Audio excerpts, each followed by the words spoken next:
Paying attention to the president, what he's going to be doing about the California wildfires. He is visiting the region this weekend. There are reports that the electric giant PG&E already faces $15 billion in damages, and a lot of people want to know exactly what it knew and when it knew it about potential problems that it might have caused. There's no proof of any of that, but of course, PG&E is a focus of those investigations. From the Insurance Information Institute, Michael Barry. Michael, good to have you back. Good to be here, Neil. So this is costly, to put it mildly, beyond just all the tragedy. But I'm told that it could be the costliest for insurance companies. Is that true? It's possible because we're talking, well, first off, the loss of life is just extraordinary. I mean, we're talking about a grim record that held for 85 years in California. It's now the Camp Fire.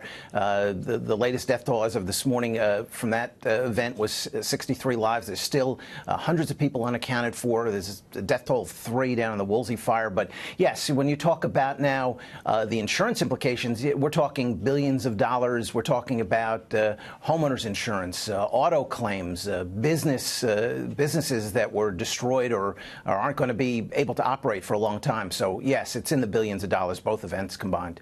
You know, a lot of people look for culprits in this. There were reports that PG&E was aware of sparks or some of its equipment. I don't know what's what. You know, it's hard to reconstruct a lot of this, especially now. And probably now is not the time when the focus should be on helping people. But what do you make of that? What do they piece together after the fact? And even insurers say if a company might be a culprit or among them.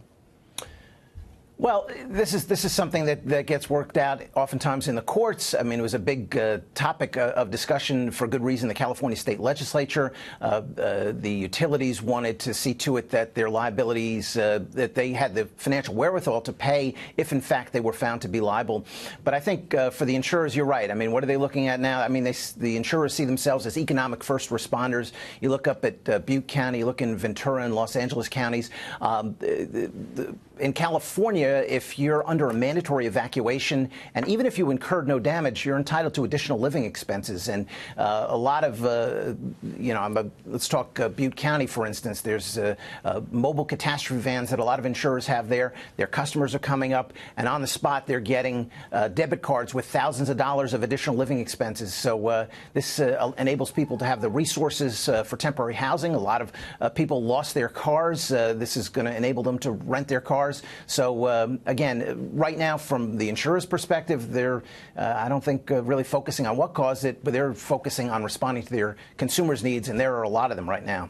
All right, Michael Barry, thank you very, very much. Catching up on all of this on the insurance side.